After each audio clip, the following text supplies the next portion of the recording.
Hey, what's up guys? Andrew here, and I'm going to be doing an introduction to Git. If you don't know what Git is, it says software version control.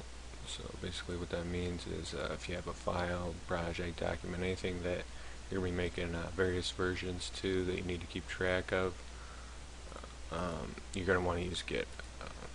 So basically in the past, how you might accomplish this is you just copy and paste something and say this is updated version 1.1 or something, and then you're going to have two different files that are essentially the same thing, but they're just different versions of it. And it's really a terrible way of doing things, and it's a waste of space. So Git solves this problem. So you're just going to have one file, and it's going to keep track of all the different versions for you.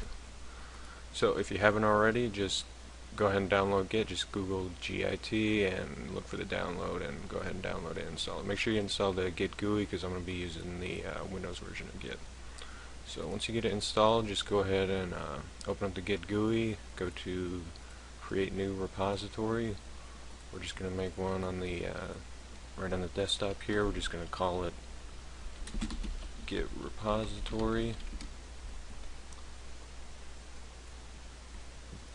Git repository,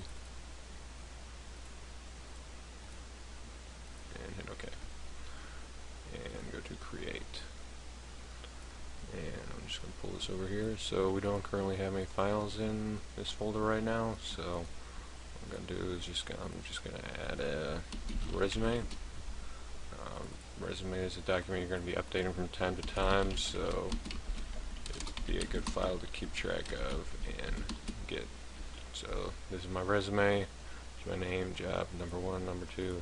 It's my employment history there. So we're going to save that, and it's in our repository now, and we're going to go to rescan, and it's going to show up right here. So if you try to commit it right now, we're just going to say first commit, and try to commit it. It's going to come up with that error. It's going to say no changes to commit. You have to stage this change. So what you do is you just click on your file, you go to commit, and go to stage commit. It's going to move it down here, and you're going to be able to see, here's the file right here. So then we've put in our commit message, and we're just going to go to commit, and bam, it's there. So now we can just go ahead and, if we want to go ahead and edit it, let's say, so we're going to get rid of job number 1, and we're going to add job number 3, job number 4 on our resume. We're going to save it, and we're going to open up Git again. We're going to go to rescan. We can see that it's changed. We're going to add a commit message, added jobs number 3 and number 4. If you're wondering what these other buttons, sign off does, what that does is it just adds your signature to the commit message. You don't have to do that, but you can if you want. If that's showing up as a default, where you go is you just go to edit options, put in your name and email address, and that'll set it. So we're going to add jobs 3 and 4, and we're going to go to commit. So we're going to rescan.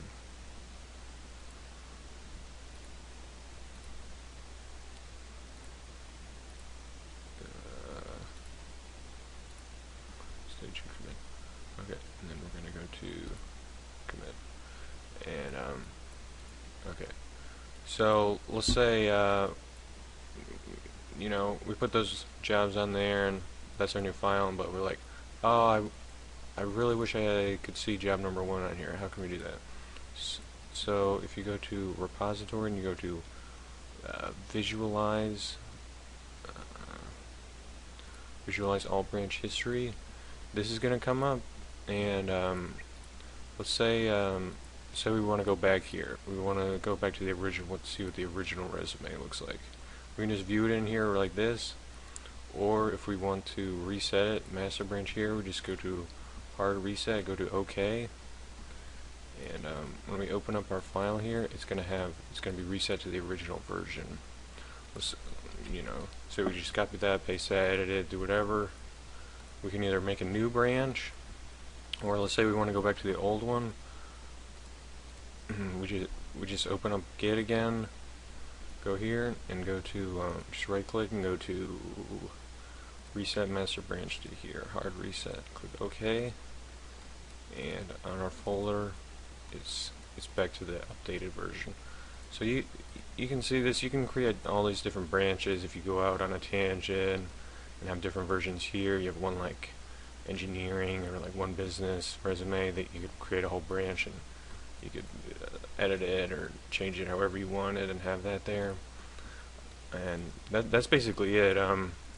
If you want to store this on the internet, like in the cloud, you can go to github.com and they have a free public repository. Just realize that's not a private one. If you want a private one, you can try Googling private Git repository free or something and see if that comes up or anywhere. And basically how that's going to work is they're going to have instructions on the website, but this push is basically how you push it. You're going to set it up and then you're going to push it to where your public repository is, where that server is, and it's going to sync it and store it, so in case you end up deleting it on your desktop or lose that file for any reason, it's not totally lost. But that's not necessary, and if you're just using this for personal use, you can just store it on your desktop and use it that way. So that's about it. Hope you liked it. Hope you found it useful.